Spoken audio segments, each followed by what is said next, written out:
Everyone's trying to buy stuff in Boston. This guy is one of the biggest developers in Boston. You have a vendetta with Compass. Can we hear about the vendetta with Compass, please? All about surrounding yourself with people who are like-minded and that are successful. They want to start a business and things get a little rough and they go back to their job. Yeah, it's a 12 cap until all your tenants move out the first week you buy it and you've got zero revenue.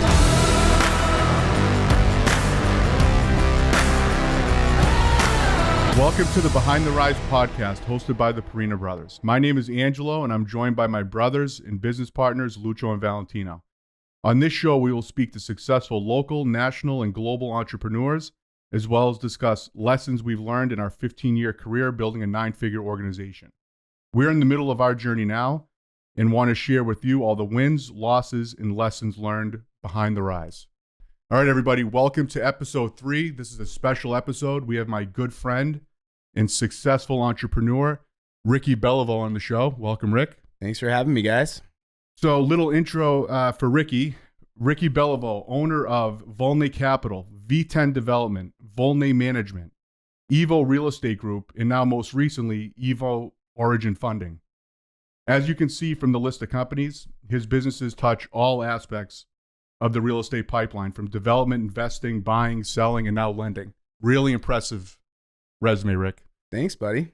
Tell me a little bit more about it. I mean, I know there's a lot more. That was just like a brief intro. I mean, this guy is one of the biggest developers in Boston. He's got tons of units under management, tons of units being developed.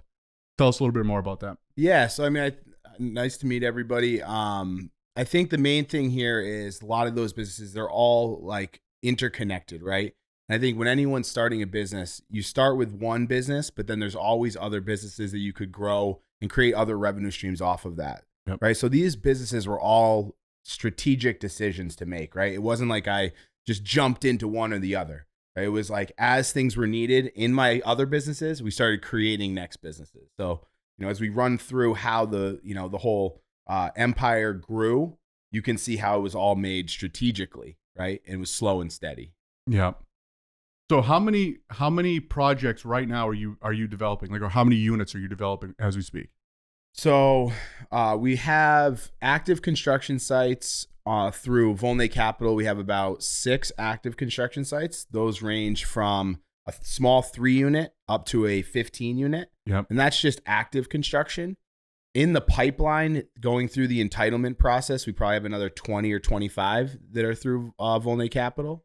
Through V10 Development, we have 85 units in Everett, which we are just finishing. That's the 600. Yep. We just broke ground on 173 units in Worcester attached to Polar Park. We're calling that the Cove. Very excited about that one. Yeah. Beautiful project. And then we've got another either approved or in entitlements through V10, almost another 1,200 units. Wow. In different stages, right? So we've got about 600 units fully entitled that are approved, ready to go, not including the first 2 I told you about. And then we've got another 600 units that are under agreement that we're entitling. Wow. So a lot going on. Wow. So that's, I mean, it's very, very impressive. And I know it didn't just start yesterday. Like, this has been a long journey for you. Even though you're a young man, relatively, you've done a lot in a short period of time. We want to hear like how you started, like how, Ricky's a high school guy, athlete, went to college. In college, you were an entrepreneur, right? Yeah. And then from there, like, what made you want to get into real estate? Like, give us a little bit of background about like how the journey was for you. Yeah. So, I mean, I think it's, you guys are behind the rise, right? So the thought of, I've always been an entrepreneur, right? Like whether it was, back in the day in high school with like stupid ways to make money. Then as I got to college, there was always different, ways to make money without trading hours for time. Right, which is a big thing that I'm always preaching. Like, yes, of course, I worked W-2 jobs and 1099 jobs to make money as well. There's always different ways to create revenue streams.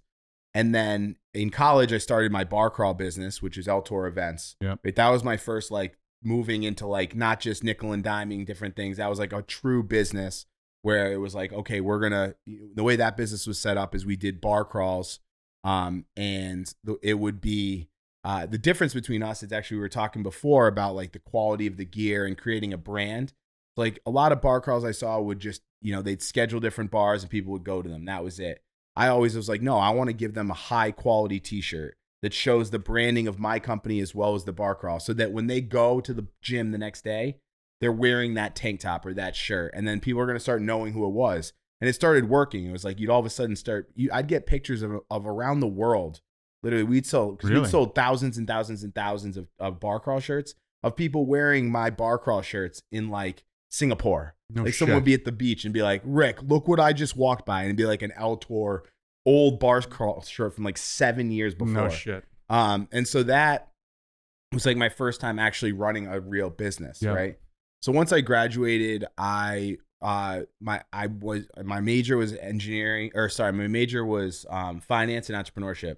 Originally it was engineering and I couldn't hack it. So I was like, I'm out on engineering. And so started working at Wellington Management in finance. And during my senior year in college, I had taken a class on real estate investing, right? And I think a lot of people that might listen to this who don't know the world of real estate, they probably look at real estate the same way I did when I was growing up. It's where you live, right? That's what most 99.9% of people out there think of real estate as the home they live in or the apartment they live in. They don't think of it as anything different than that. And that's how I was. I was just a normal, and it wasn't until really that I got to college and then I saw other sides of it. The first thing I saw was that I had to figure out and rent an apartment, right? And put out security deposits. And I'm like, okay, there's something more to this than just a place you live. Right? Followed the next thing, I saw some of my friends start to get their real estate license and make money through being agents. It's like, okay, that's a cool way. I actually took my real estate licensing class and failed, right? And still to this day, don't actually have my real estate license. Yeah. And it, it's one of those things. It's like at the time I was in college, I took the class, I did the test and then failed the test and then just was off to the races. It was like on to the next. And then what year is this? Like give us some timeline. Like when did you graduate? When did you take this test? Like so I took the test in the class in probably 2007, graduated in 2010. And then so it was my senior year is what really opened up my eyes to what real estate could be. Right. So my senior year, I took a class on real estate finance. And part of that class was we learned about single families, but like all the way up to every aspect, right? It was a capstone. So this is a senior year college course. We're getting into the deep dives of all the different parts of real estate. And a lot of it I looked at and I was like, I have zero interest in like a lot of this. It's like, it's just bigger than I can see. But one thing that I jumped in on was like the basics of multifamily investing. Right. And so I actually did my paper on buying a 3-family property near Northeastern. And that was what I spent my semester writing up and analyzing and learning how to do. And, and like looked at it and I said to my professor, I was like, this is really like lucrative. This is, and I was using a true example of a building on the market. She's like, and the reason that it, back then, these buildings were just sitting on the market because it was 2010. Right? It was 2009. Shit the bed, right? It was 2009. These multis were sitting all over the place, right? Crazy. So it was just, I was running the numbers, but the difference is what I had realized is in the Boston market, multifamily prices were stagnant. Rent was still going up because everyone was still piling into all these colleges. Right? So rents were climbing. Multifamilies were staying stagnant on the valuation. And so you're creating an arbitrage opportunity where the market is still scared to invest. I was too dumb and stupid to be scared. Right? Like I had nothing to lose. Right? So then when I graduated, I made a goal for myself. I said, I talked to a lender and I wanted to do an FHA loan. If you guys don't know how an FHA loan works, it's an owner occupant loan. There's different loan amounts you can get. You need to live in one of the units, and then you can use the income from the other units to afford a more expensive property, right? And so it gets complicated, but it makes sense if you figure it out, like you can afford way more than you would based on your salary. But part of the qualifications is you would need to have a W-2. Right. And so the W-2 income was something you needed, and you needed 6 months of it. So I graduated in May, and I was like, December, I'm buying my first multifamily. 6 months to the day. That's awesome. Right. So you set that goal right when you graduated. Yeah. And you intentionally got that job so you can get the W-2. Yeah. Well, no. So I had never thought about being in real estate. Even to that day, if you'd asked me, I wouldn't have been like, I'm going to be in real estate. Real estate was going to be a secondary revenue stream. I was going to be a finance guy. was going to work as like a trader or a portfolio manager and climb the ladder. And like, I'd be a career man. But I was like, good. Another way to make another revenue stream would be owning rental properties. So I'm going to do that.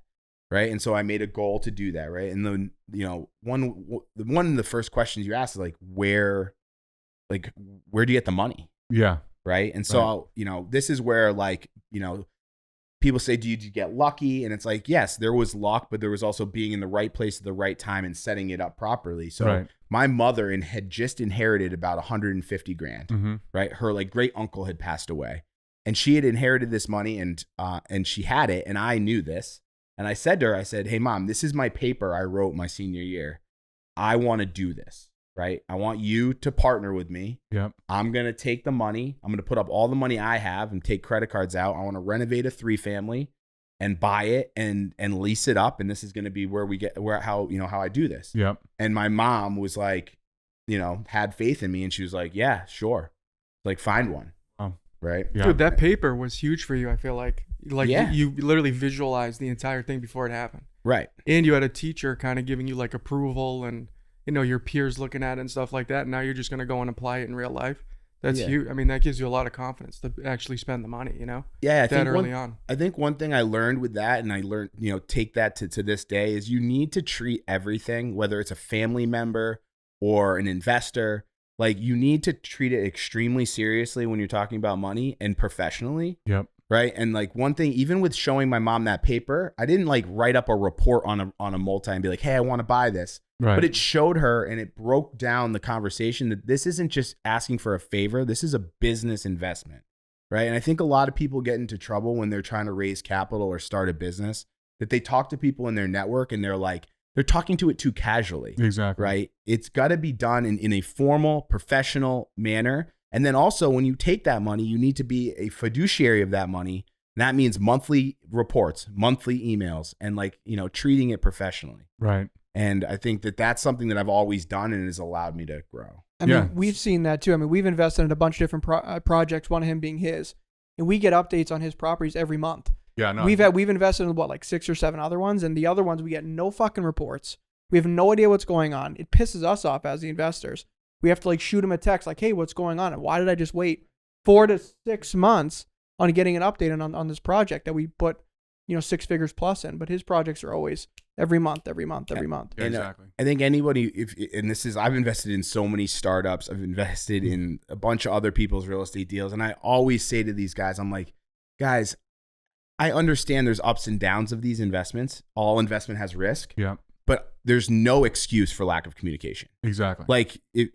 I'm fine if a project isn't going well. Right. Right. And you're slow and you're not going to get that's great. But at least be communicating with me on a monthly basis. Right. And as long as you're doing that and you're transparent, we can work together. But when someone breaks away from that transparency, and so we've made sure that that's something, in the first week of every month, reporting goes out to everybody. Yeah, no, that's something we definitely noticed, with you guys right away. It's you're very professional, really like a A-class organization. You could tell. And that's why one of the reasons I'm sure that you've been able to scale up is because more investors, the more you do right by people, the more the word spreads. Because in this business, it's all about trust, right?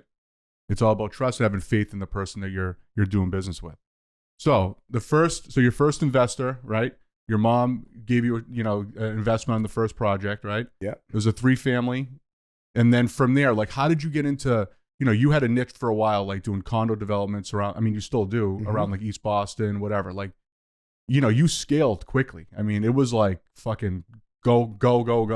Tell me how it went from just that one you wanted as a rental property to leaving your job and doing this full time. Yeah, so I think one thing, it was fast, but it's not as fast as a lot of people think, right? Yeah. And this was 2010, right? So I bought my first property in 2010. I renovated it through 2011 into 2012. By 2012, I had renovated the full thing. It was re-leased up. And at that point, I bought my second rental property, right? So I bought a 4-family rental, renovated the first floor unit, left the other 3 units exactly as they were. And then about 6 months to a year later, in 2013, I bought my third, right? So it was this is a 2.5 to 3 year grind. And then at that point, the market had climbed. Right. Now it went from me just being able to buy whatever I wanted at great prices because no one else was out there. Now there's tons of investors. Exactly. Everyone's trying to buy stuff in Boston. It's the anomaly market where it's like everywhere else in the country went down, but Boston stayed even through 2008, which is like was the biggest anomaly in the world. Yeah. Right. Just it didn't happen anywhere else. Right.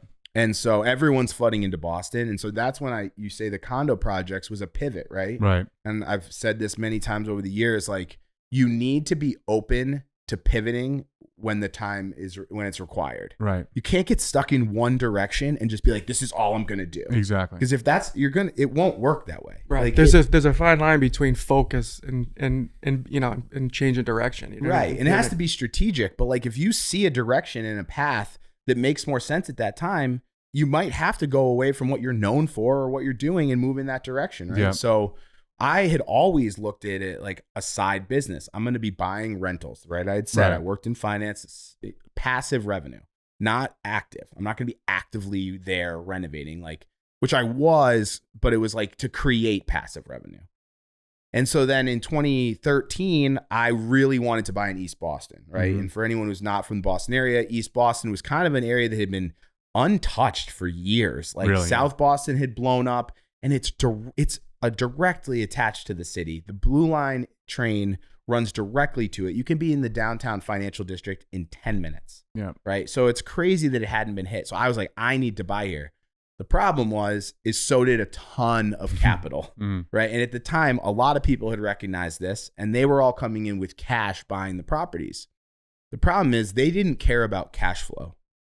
Yeah. Right. Yeah. So like when I say cash flow, I mean, how much is the property going to make on a month to month basis? Right. So when I run my model and I put it into Excel and I see what I'm going to make. Yeah. At this purchase price, it loses money.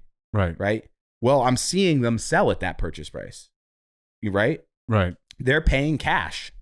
Right. The rent is all gravy to them. Right. Yeah. The returns are lower. Right. And they're making a low cash flow on it, but they're buying for appreciation. I couldn't buy for appreciation. Right. Right. Exactly. And you needed to think to cash flow. Do you use cash on cash return as like your number one like metric for when you're buying a multifamily? Just number one we use is cap rate. Okay. And the reason for that, right, is people, because like you can look at a property and versus cash on cash versus cap rate. When you look at a cap rate, it removes the debt and it lets the property stand on its own. It doesn't matter if you're buying or you're buying or you're buying it or I'm buying it. Everybody is in the same pool of buyers when you go cap rate. When you go to cash on cash, every buyer has a different cash on cash. It depends on their interest rate, what they're able to get for financing, how much they're able to put down. Exactly, right? So it makes if you want to do apples to apples, right, it's always back to cap rate. On top of cap rate is cash on cash, right? So it's both. So we always, in our model, it says cap rate, and it says the cap rate, and then it says cash on cash. Yeah. Right. So we're looking at it first by cap rate, and second, like, okay, if we put in $100,000, okay, we're getting back, $13,000 a year, so it's a 13% return on our capital. Yeah. Okay. It's 13 cash on cash, cap rate of 6. Right. So what are you looking for in a cap rate and cash on cash? Like, what do you use for a metric? Yeah. So I think one thing that, people miss on with cap rate is like, you can't use it as a general standard, right? And like newbies are like, oh, I want to get a property at this cap rate, and it's like, well, okay, yes, that's great. But you have to understand, like if you're buying on Newberry Street, right, your cap rate is going to be most likely like a 3 or a 4, right? Because it's established, you'll have 0 vacancies. Like this is something that's got a 30-year track record of rent. It is a very safe asset. And as you expand out, the cap rates need to increase for the amount of risk, right? So cap rate is always a measure of what the cap rate is versus the risk, right? So if you're investing in South Boston, cap rate's going to be lower, almost 0 vacancy in South Boston. Right. Stuff rents the first weekend it's available. If you move into Eastie, you require a higher cap rate. If you move into Dorchester, into Providence, or into Rhode Island, you're going to see that cap rate go up. Yep. Right. And so what the problem that investors and newbies see is they'll see a property and they'll run the numbers in like some random town in Rhode Island, and they'll be like, whoa, this property is a 12 cap. Right. There's a reason for it, right? Yeah. Right. You're like, yeah, it's a 12 cap until all your tenants move out the first week you buy it. Exactly. And you've got 0 revenue. Exactly. Right. And probably no appreciation in that area. Exactly. Yeah. So it's like, I think when you're looking at cap rate, you need to, and like the way we do it with our team is like the Boston area, we pretty much have like almost like a heat map, And it makes it clear for the team. It's like, if it's in this green area, we'll do a 6 cap. If it's in this area, yellow, it will be a 7 cap. If it's in a red area, it's got to be an 8 or 8 plus. Right? So we've struggled with this too, like just as like personal, when the investments that we do is we always look at cash on cash. But when people sell, they're always like toting the cap rate, you know? Because I feel like as a seller, cap rate is what you want to use for exactly the reasons you're talking about. It's all even. It doesn't matter. But I want to be able to put 20 to 25% down and make like at least a 10% return on cash. So we lose out on a ton of deals because like that's what we want to get. But it doesn't always make sense the way it's not always fair depending on the market, depending on the area. Yeah, and I think, you have to be patient in this real estate world, right? Like everyone, like you're like, my goal is to buy 100 buildings this year. Like it doesn't work that way, especially in a market like this. Like 99% of properties out there are overpriced, right? From what you actually want in your model. The question is can you come to a number where it works for you and works for the seller, right? And it's not easy right now. No, right now, especially with rates. Well, even, over the past years, and that's something I've been really impressed with what you've been able to do. It's like in the last, like even 5 years, like the competition, like you said, it was fierce for properties, right? And it was hard to get good deals because people were just overpaying for stuff like out the nose, right? But I feel like one of your like magic tricks or like what you do really well is like you can see a property and see what that property can become through permitting and stuff like that. Like if it's it might look like a 3-family to everybody else, an overpriced 3-family, but you're able to identify quickly, okay, what kind of zone this thing is in. This could be a tear down 20 unit, right? I feel like that is something that you've been able to really get a lot of good deals because you've been able to recognize that where other people haven't. Yeah, and I think that's fair? Yeah, definitely. I think one thing that it comes back to, it's like market knowledge, right? And so people are like, oh, people send me deals all over the place. And I mostly say no. I say, and I a lot of times I'm forwarding it to other developers. I'm just like, they're like, oh, this isn't a good deal. I go, I have no idea, but I don't invest there. I don't know the permitting there. I don't have attorneys there. I know nothing. And I'm too busy to take the time to properly understand the market. Even if the agent's telling me it's a home run, a lot of times I'm like, yeah, okay, but I don't invest in, Somerville. Right? Never done a project in Somerville, never will do a project most likely in Somerville. Yeah. Just because I just don't understand the market. Right. And I don't want to take the time to learn it. Right. Right. And so that's why I'm a big believer in, like, if you look at almost all of our projects, you can I can stand on one project and see like 10 buildings I built in East D. Right. And there's a reason for that. Like I can see the roof decks of all the buildings we did because I understand the value and I can act quickly on what the true value of the property is. Yep. Which I think is really important, especially in real estate, because in real estate, you can, like, even in like weird markets, like sometimes you're in Boston, you're like, wow, this is so inflated. Let's look at a different market. Then all of a sudden you start to look at Florida or Indianapolis and other places, and it kind of gets convoluted and confusing. I mean, we do that. That's where we kind of struggle a little bit. Oh, yeah, that's our kryptonite. It's like we get, we're not focused enough. We think like, oh, it's too inflated here. Now let's look down in somewhere else, and it's like, well, maybe it's better to master. I mean, this isn't a podcast about how we've gotten screwed in the past, but like for the exact reason he's saying, because we don't know, like, even like you don't want to go in Somerville outside of Boston. One of the reasons is that you don't understand the market, but another one also I'm sure is permitting is different there. There's different rules, like there's different things with dealing with the city halls and like these different towns. It's like little nuances that if you're not familiar with that area, you can get screwed big time. And we've had that happen to us in other markets that we didn't really understand. So being really concentrated in one area, you can see, really how that was able to be beneficial. And to understand really the zoning in those areas too, right? Like I feel like you're really good at that, like really understanding the zoning, how to maximize a property. Yeah. So if that kind of brings you back, so like, right. So when I moved into the condo conversions, right, when we were saying before about, I had to pivot. That's when I pivoted into buying a 3-family. I had to overpay for it. Yep. But my plan was always that I was going to renovate it into condos, right? So I was going to gut the building and then make 3 condos and sell them. So the pivot was cash flow didn't work as a rental, but to convert them to condos, it worked with an exit. Exactly. Yeah. Can you give like an example of that? Like you bought it for X and then construction was Y, and then how much did you sell each unit for? Yeah. So project 1. Right. So first so this is, my parents are divorced, and I'll run you through kind of it's like, oh, it's all well and good. Look, Ricky had everything go easy for him. So first 3 buildings I bought, I was going to get into these kind of conversions. So I was like, okay, I got to do a cash out refinance on the 3 buildings. They all appreciated a ton since 2010. Done a ton of work, put a ton of money in, man hours. Appraisals came in. I was supposed to get $750,000 cash at closing, cash out. And heading into the closing, the lender goes, yeah, so we took it to committee.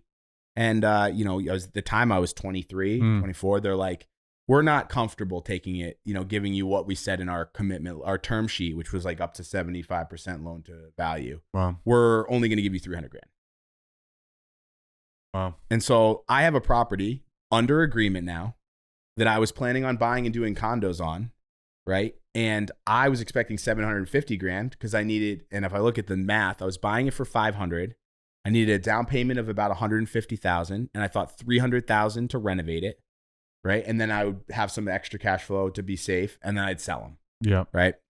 I didn't even understand the idea of like construction financing and the banks would give you that money. I'd always use my own money. Right. So I was like, this is my plan. Oh, I get kicked. Right. Now I'm like, what am I going to do? My father, right? So I call up my dad. He's been watching, obviously, seeing me investing in all these these 3 rentals. My mom had invested, and I put a plan together, a model. And I said, hey, I'm in a pickle. I am not going to have enough cash to do this project, right? I'm only getting 300, right? And I need 450 at least. And so you'd want to put in 150. We'll split the profits. Right. So I'll, like, bad negotiation on my part. Right away. Give up the farm. Give up the farm. In hindsight, I'm like, I put up 300, he put up 150, and he got half the profits. And you had to do all the work. Yeah. And I did all the work. Perfect. But at the time I went, he was like, yeah, sure. So he put up the first 150, bought the property, and so paid 500. Renovation came in at like 360. So with carry costs, we're all in for about, 900,000. And then the condos sold for 350, 385, and 410. Right. So on the project, we made 250,000, give or take 300,000. So we each I made like around 150. My dad made 150. Nice. On our first deal. My dad also putting faith, like he's taken capital over the years, but he's almost always put his money back into the business. Right. So like that 150, I gave it back to him. He's like, here, find another deal. Like That's he's awesome. like, right. And so he over the years, like he's, it's grown and grown and grown to millions of dollars where he's, continued to allow that to grow. That's awesome. So we had faith in you. But yeah, then the next two, as you mentioned, like entitlements, right? So then I was doing all these condo conversions, and I was like, well, what else is there? And I met an attorney, and I had started talking to him about it, and he kind of ran me through the idea of how to entitle a property. And what that means is learning the zoning, not just the zoning, but also what the city wants to see on that land, right? And that's where it gets really complicated. When someone's like, oh, but the zoning only allows for 2 family. And I'm like, yeah, but I could get 9. And they're like, how do you know that, right? And it's because you need to have that market knowledge, right? And so he was his name is Rich Lins. He was my zoning attorney, still is today in East Boston. But he was the one who opened up my eyes to saying like, okay, that single family doesn't need to be looked at as just a single family. That could be looked at as a future 6 family. Wow. Right. And so I then started small, and I bought my first 2 family in East Boston and entitled it to do 4 units there. Right. And then that was kind of in like 2014, 2015 was off to the races in entitlements. So then we started finding raw land around Eastie or around different areas of the city and going through the entitlement. Yeah, that's awesome. So those type of deals take time too. That kind of comes back to patience. Like, you've never had an issue with finding a deal that's going to take 2 years to come to fruition. Like, I think that's a big part of what you're doing too. And instead of jumping on the, the quick money now, not willing to wait that kind of duration to make any kind of profit. Right. And being a strong negotiator, right? It's like, okay, I'm going to give you this offer pending this approval, right? And then the seller has to wait until you're ready to close, right? A lot of times, there's long contingencies, but like, that question on the patience is so key. This business, you need to be patient. Like, I've had deals I've tried to buy and finally bought, and it's taken over 4 years. Wow. 4 years of once talking they start coming in, it's 4 years talking to the seller, being like, trying to get the right price. No. Sells, goes under agreement to somebody else. falls apart, someone tries to permit something, gets denied, and it finally comes back to me, and I'm like, here I am, still here, still here, yeah. and so like deals, and the price has changed a little bit, it's gone down a little it's bit. like deal, So you got to be patient in that business. But the key with that is a lot of times is the understanding of contingencies, right? And what a contingency means is like you're making an offer that has certain things that need to be accomplished before you buy it. Like on a home, if you're buying your house or a rental, you might have a inspection contingency. You need to have an inspection done that successfully says the place is a good buy and there's nothing wrong. On these bigger deals, you're looking at the contingency that says, I am not going to buy this until the city approves it to build this. Yep. Or greater, right? So that in that way, you are able to then say, okay, well, what's my risk? If I was to buy that property, I might have to put up $300,000, and then I have to spend $50,000 on trying to get it approved, right? And that $300,000 is at risk because it might not even be worth my purchase price. Right. So what then I would end up doing now is I'm like, well, I'll pay you that when it's approved, and I'm only putting $50K at risk for the chances of making $1 million. Right. And so if you're able to then try that a bunch of times, even if you only get half of them right, each one makes 500 to $1 million, you can lose a few 50 grands. Right. Exactly. Yeah, that's huge. So at what point did you decide to say, because, one of the most impressive things is how you have, you're completely vertically integrated, right? You have the development, you have the management. And then at what point did you decide, you want to control the buying and selling process with Evo, with Evo Boston? Yeah. So first, so obviously Volnay Capital is the first investment. That was rentals, doing rentals and condos. At the time I was selling my own condos. Right. So all these condos I was building, I didn't have my real estate license. I was doing for sale by owner. Right. Selling them all via like Facebook ads and Zillow. Right. And pre-marketing through Instagram, really early on Instagram, like showing my work and selling them that way. So then I started the management company, which was the next step. I took all my rentals that I had bought over the years, moved them back under my umbrella. Started a management company and then started hiring people to manage that. So we manage about 650 units now. Wow. That's condos and rentals, right? So it's my own rentals, other people's rentals, as well as a lot of condo associations. And then the next step was like, okay, now let's see. I've got all these rentals I own and manage. I've got all these condos I'm building. And it was at the point now, there's no selling these myself. Right. I don't have enough capacity to sell these myself and do the right job with it. So it was finally time to launch Evo. Right. So I'm Jack Ordway, he's been my general contractor since 2013, EJO General Contracting. And he has his broker's license, and he's always been like, Rick, let's open a brokerage. Since like 2014. And I was like, no, not yet. It's not the time. It's not yet. And finally I said to him, like, Jack, it's the time. Let's start a brokerage. But he runs EJO and I run Volnay Capital and V10 Development. We needed a third partner to be the managing partner, right? I was like, he's like, so that's when Ryan Oconee we brought Ryan and we said, Ryan, like, let's all partner up on this. Let's start a brokerage because, you've got the background to run and be the face of this. And so the key with Evo is like, we came up with the name. It's evolutionizing real estate, right? Because I was just sick and tired of door openers, right? A door opener is someone who is an agent who just shows up and opens the door and lets the person go in and buy it and expects a commission. Right? It's sickening. Right? Filled with those. The markets are filled. So many. And so like when I was like, we're not going to do it that way. If we're working on a new development or someone's new construction, I want the team there at least every week or two, getting content, doing showings, marketing it. And the goal is always to sell by CO, right? I don't want to have any other carry costs. You've got a year to market this thing and find me a buyer. Right. Like, don't wait until it's done and then open the door. Right. I want the day my CO hits, I want all my units to close. Right. And so when we started, Ben Kovacs, right? Benny Beantown. He was an intern for Volnay Capital, and he was our first agent. Right. And I started giving him my buildings to sell and doing exactly that. And he learned early on at the age of 18, 19 to, pre-sell and the value of marketing, right? And so we've just grown it from there. Yeah, that's awesome. Really smart, right? Like you're doing all your buying, and then they're probably out there hunting for deals for you too. Yeah. And I think, that's one thing people always, a good question people ask. They're like, oh, you must get like all your deals from your 50 agents.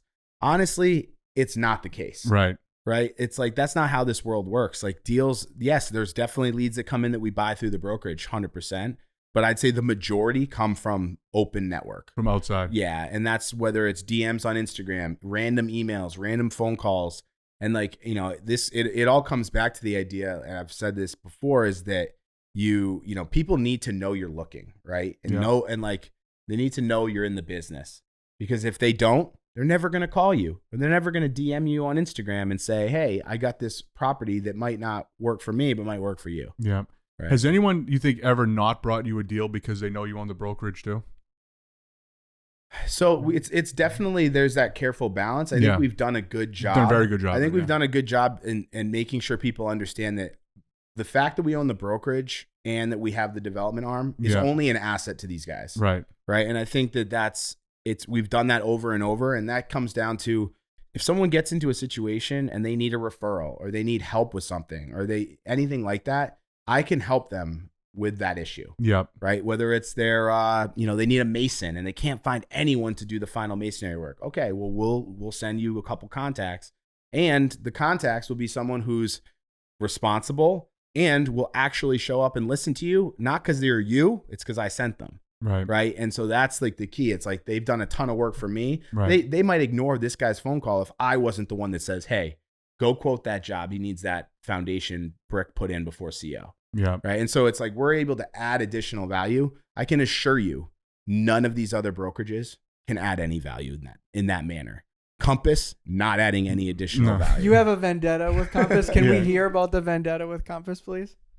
No. So as anyone who follows me on social media, you'll hear, and it's nothing against Compass agents or anybody who works at Compass or anything, right? Like, it all comes back to the idea of the original pitch by Refkin that was completely a lie and bullshit, and that he pitched this as a tech company, and it was literally the biggest fraud from the start, saying that this was more than just a brokerage. Right. It was just a brokerage. It's the same thing as WeWork, that he pitched this stupid lie and that investors bought into it.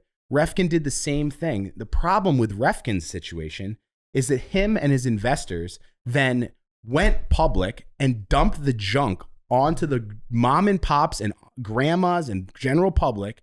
And now all this junk is sitting on these people's retirement accounts. Yeah. And these people all have billions of dollars. Yeah. Right. So they ended up selling it and getting all their money out of Compass for almost pretty much what they had put in. Yeah. All the investors got their money out and dumped the junk onto the general public. And now the stock price has gone from $17 to $1.99. Wow. Right. And it all comes back to is you can't, the brokerage business can be great. And there's a lot of very successful brokerages out there. Yeah. But the problem is that it needs to be done in a proper way. You can't buy revenue, right? It doesn't work that way. Like, you can't just go buying and paying different agents to join you to drive up your revenue to then have it, to think that that's going to be sustainable. Of course, it's not going to be sustainable. And that's why you've seen it collapse. So it all comes back to that. It has nothing to do with any Compass agents. Love Compass agents, love everybody. It's the idea of the backing of what Compass is a fraud. Yeah. So Ricky, tell me about, so then you pivoted to, V10 development, right? And it seems like those are like your bigger projects, right? So tell me a little bit about how that got started. Because the jump to like the 600, now the Sky, the Cove, that's like next level stuff. So how did you go from condos to that? Yeah, I feel like I was watching you do like 3 families in Eastie, and all of a sudden 2 minutes later there was like 200 units in the Cove. I was like, how did that jump happen? Yeah, so we were, as we just talked through the entitlements, right? I learned entitlement, and entitlement can be entitling a single family home. Yeah, can also mean entitling a whole community, right? And so once I had kind of figured out the process, I was like, okay, there's more here. And in 2018, I met John Taco, and he was the director of public relations for Encore Boston Harbor and for WIN. So he was the employee number 1 in Massachusetts to start figuring out where the Encore Casino was going to go. Oh, no shit. Yeah. So he met with all the communities, Revere, like everywhere. Where are we going to try to permit this? Ended up obviously falling in Everett. And he was the one that led the push of entitlements to get the Encore Boston Harbor approved. So at this point, 2018, casino's under construction and it's heading towards completion. He's not going to stay at the casino. John Hines actually introduced us, and I was yapping at a networking event being like, I want to invest in Everett. I want to do projects in Everett. Look at the casino. It's halfway up. It's going to be a big change. And he was like, you should meet John Taco. He actually just interviewed for our company. But he wanted an ownership stake, and we aren't giving out ownership stakes. He's like, he wants a partner. So we met, and we didn't look at it from the standpoint that we were going to like launch a business together. And like, that's the nice part about real estate is like, each deal can be its own business, and it is treated that way. So we looked at a bunch of sites. Nothing really worked. We came across the site where we have the 600 now, put that under agreement with a contingent on approvals. Yeah. Right? And then we went through the whole process of getting it entitled. Yeah. And so that was our first jump. The biggest before that was 15, right? And then this was the jump to 85. Yeah, big right? jump. And and I think over that time the ride was awesome. And then we got approved in December of 2019. COVID hit. Yeah. Right. And so we're sitting on an approval with a requirement to close because now we're approved. And everyone's saying that no one's going to live in rental buildings anymore because they'll die. Right. Exactly. and they're like elevators. Yeah. You're going to take an elevator with somebody. Yeah, exactly. You'll die.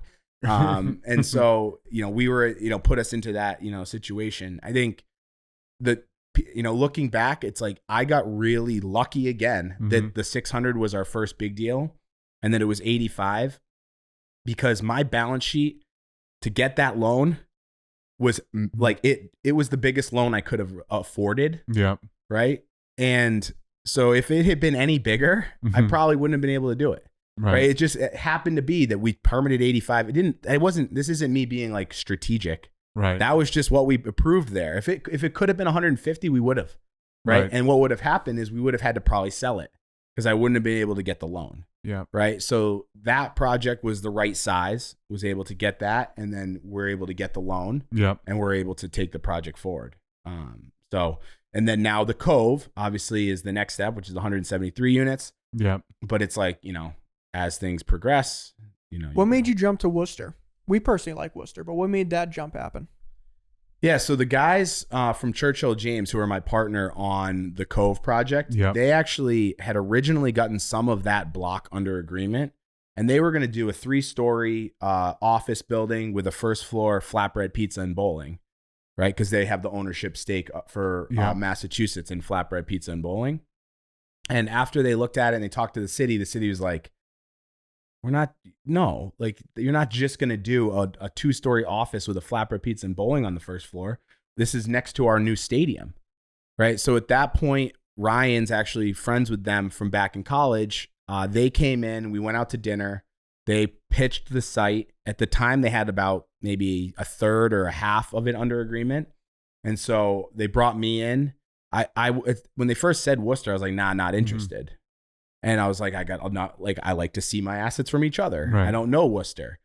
They're like, come out tomorrow and stand on the site. So we went out to Worcester. I stood on the roof of the buildings because at the time there's still all these buildings on that site, and was looking in at the construction of the stadium. And the Polar Park was under construction, about halfway done. Yeah. And I was like, holy crap. Like, if we are going to build a building here on this site, we'll be looking right in at the field. Yeah. Crazy. And so it was like, if I was going to make a jump, this was the site. But from that wasn't the end. We still didn't have the whole block under agreement, right? So we still had to get the rest of the owners. It's about 8 different parcels there. Wow. To get the whole block, because if you don't get the whole block, the project doesn't really work. I mean, you could do it, but there'd be weird cutouts. And the last holdout, we actually designed it around that building. And I looked at the design. I was like, pay them what they want. We paid them $2 million for that last parcel, which at the time but like, if you looked at what we were losing and the cost to build around it, right, was more than paying them $1 million more than we wanted. Right. Right. Yeah. So I mean, that project's going to be awesome. Looking forward to that. And then now the SKY in Everett. I mean, that's just crazy. Skyscraper status now, right? Yeah. So SKY's an interesting story. So that once those two happened about the same time. So we got this 600 approved. And at that point, John and I, we had really built our relationship and our trust. And at that point we said, all right, this could be a business. Like, right, let's start a business together. Let's do more of these, right? Because by then we had the 600 equity coming in, debt going out. Like we were going to do that. So Cove was one of the other projects that we jumped on, and then we found the Sky site. So the Sky site, originally I had run the numbers based on 150 units because that's about what you can do on that site based on the height allowed in that zone. Yep. And I'll never forget, John showed up one day at a meeting and he goes, I had a dream last night. And he goes, we're building a skyscraper. And I was like, what are you talking about? Like that zone only allows 85 feet, max 100. It's like, yeah, we're going 25 stories. And I was like, how do you think that? And he's like, because look at Somerville. Why do they get all the nice buildings? Why does Assembly Row get beautiful towers? Everett should get beautiful towers. And that was our pitch, right? So we came in, we spent, and no one even knew we were working on Sky for about a year. Yep. Right. Everyone, and even the seller who had the contingent offer with was like, you guys aren't doing anything. You're not working on this. And we would send him all of our like plans and all of our marketing books. And like, and that was an interesting process because you guys know a lot of my stuff. It's like always sharing it that we're working on something. Right. But it was a strategic plan to not talk about it until the launch. Right. And if you guys remember when we launched Sky, it got picked up by the Globe. It got picked up by every publication. Right. It was already approved before we went to our first meeting. Because in the eyes of the public, it was already a tower there. Right? Oh, that was the thing. Because I remember like from when you made it public to when it actually got approved was like a month, weeks. Two meetings. Yeah, it was crazy how fast. 2 meetings. Yeah. Right. So we had actually created the narrative. Yeah. Right. And done all the work ahead of time. We'd met with a bunch of abutters, a bunch of politicians. Like by the time we went public with it, everyone was already so excited about it that there wasn't any pressure against it. Yeah. Right. And so we were then able to go. We did 2 meetings and we had our approvals. Wow. That's crazy. And did it end up with 150 units? No, it's 396. Oh, what? Yeah, because 150 was going to be if you only went up to the 100 feet or whatever. 7-story. I see. Yeah. So now it's 396 units. Holy shit.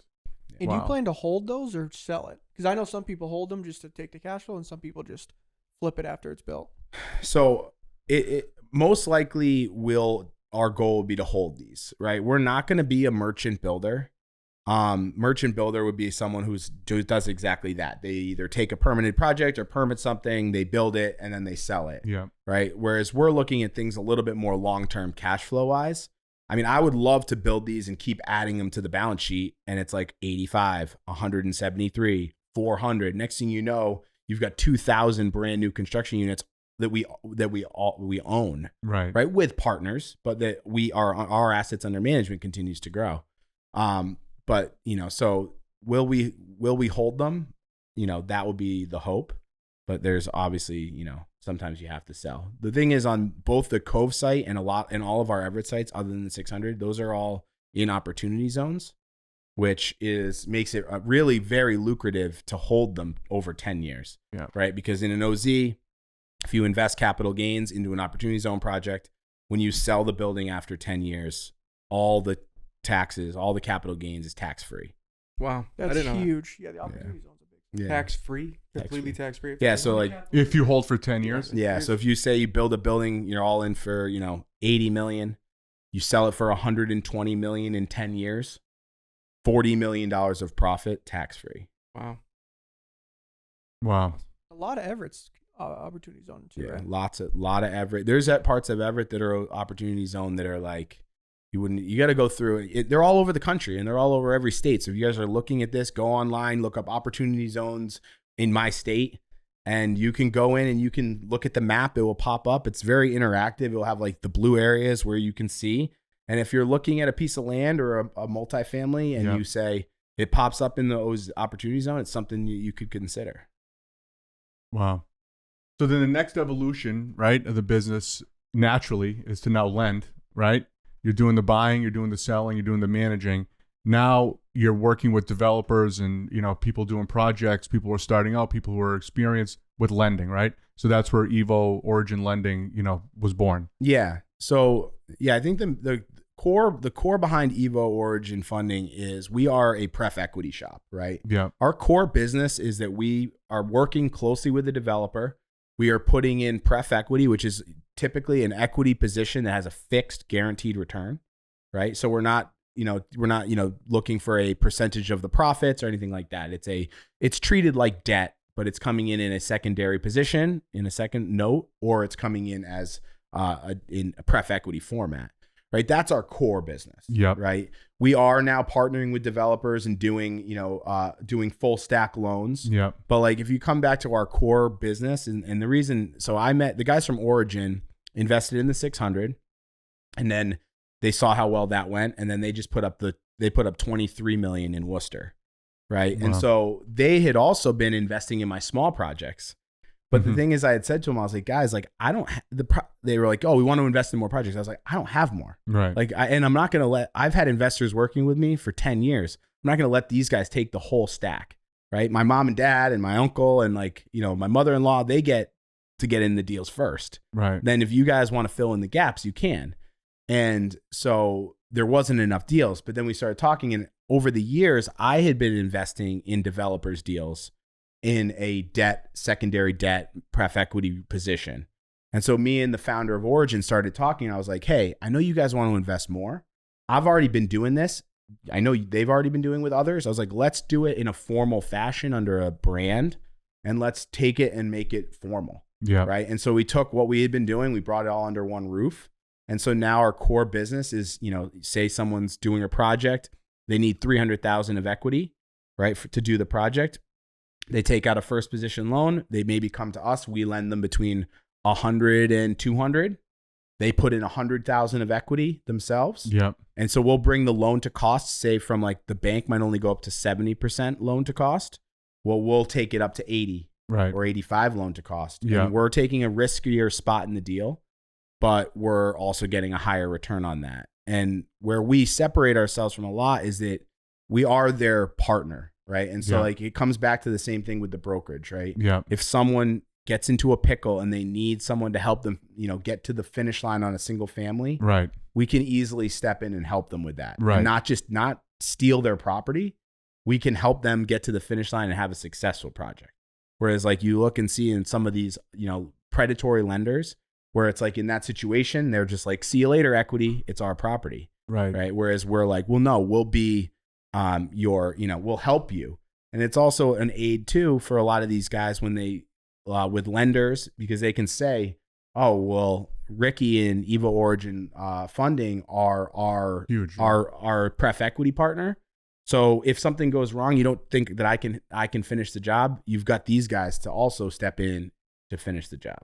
Yeah, I mean, there's so many layers of value that you guys bring to the funding that it's crazy. Like if I was a developer, like even at the end, like picking finishes, like, hey, Ricky, what do you think about, doing this or that? You've sold hundreds of units, like, exactly, what to do. So like almost like on a consultant role, helping people out throughout the project too. Yeah. And I think it comes back with the brokerage too. Like I said, they're all interconnected, right? Yeah. And it's like, no one's forced to use Evo, right? If they want funding from us, it's not a requirement, but it's recommended. And like, what I do is I show them what the value is, right? Yeah. You're going to get an agent at your project on a bi-weekly basis. You are going to get marketing. You're going to get photos. You're going to get drone videos. You are going to be pushing this out on all of our platforms and all of your platforms. And the goal is to sell by CO, right? And like, you're not going to get that from another brokerage. And if you work with us, you'll get that. And so that's, and from our lending standpoint, I would prefer that an agent that I trust is the one who's giving me the pricing and ensuring that this project is going to be sold to the best possible price. Right. And so you guys like underwriting that thing? Like, are you looking at it like as a developer's point of view before you decide to give pref equity on it? Yes. So you're looking at it saying like, okay, this thing, it has to make sense, right? Yeah. Right. So like, we'll, typically we look at it a lot of the times based on margin, right? Yeah. So we look at it and we run the numbers, and based on our numbers, we say, okay, and what I'll do is I'll have an Evo agent run the comps, come back to me, and I'll say, hey, Benny, what's the worst case scenario here? Right. Like, what's the best and what's the worst? And I want you to be honest with me. Like, if this thing doesn't go well and the market is kind of slow, what are we going to sell for? And we take that number Right. We put that into the model and we say, okay, so if it sells for 1.2 and they're currently going to have a first position loan at 8, right? That means there's 400,000.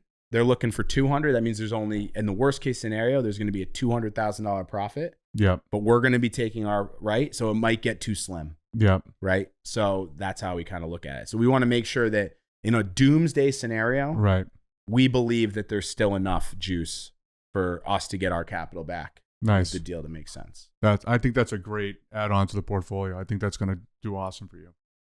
So, last question, right? I think we're moving on with some time here. All right. So, last question. What is the best advice you can give to someone who's starting out in business? Like if it's in the field, in your particular field, in business in general, like going back in time to when you were just getting out of college, whatever it was, like what's the best advice, knowing what you know now that you can give to somebody starting today? Yeah. So I'd say patience, right? Yeah. Don't get frustrated. Don't think that it's going to happen overnight. Like none of us are overnight successes, right? Yeah. I think it's great to do some research into a lot of these entrepreneurs. I see people they'll post like, Bill Gates, how he was like broke for like 15 years, like 20 years, like right, trying to build this business. Now he's the richest man in the world. Right. Right. Or, all Elon or any of these guys. Yeah. Right. So you need to be patient and take your time and be strategic, but it's not going to happen overnight. So continue to be motivated and keep pushing forward, but don't get frustrated and quit. Because I've seen it so many times where people try to be an entrepreneur and they want to start a business and things get a little rough and they go back to their job. Right. And it's like, if you are dedicated and you want to do this, you can do it. Right. And like you can work as a bartender, right, or a chef, like work at night and work the line at a restaurant. There's different ways to make money while you're still trying to figure out what is going to set you up for life. Right. So I think that's the key. Yeah. That's great advice. Anything you guys want to add? I have one. What's advice you would give to a young real estate agent? Because there's so many people who are trying to get into real estate and their agent is like the first way to do it. But there's so many, right? There's so many agents. There's so many niches. What would your advice be to like a 19-year-old who's like, you know what, I'm going to become a real estate agent? Join Evo. Yeah. Good answer. Yeah. No. Yeah. So, I mean, I think that I still have mentors to this day. Right. And like, I'm a big believer in mentors. I have guys who own way more real estate and have done way more than I have. And those are guys that I call and I text and I go out to dinner with, and I'm proactively asking them to I have a dinner next week with a guy who owns 3,000 units. Wow. Because I'm asking him to go out to dinner for once a year and catch up and pick his brain. It's all about surrounding yourself with people who are like-minded and that are successful. Right. So what are we doing at our brokerage? We are bringing together a bunch of people that are all entrepreneurial and that all want to be successful. Right. It's just a different vibe. So I would recommend, joining our brokerage or another brokerage that has the same outlook. Yep. Awesome. It's good. All right. This was awesome. Ton of information. I mean, I learned a ton. A shitload. Yeah, I learned a shitload. I feel like I was in a master class here in real estate. It was great. So Ricky, thank you for coming out. I know you took your time out of your busy day. Awesome. I appreciate it. Thanks for having me, guys. See you in the gym in the morning. If you can get a close up on these things bouncing. That's how we'll end it. And that's a wrap. All right.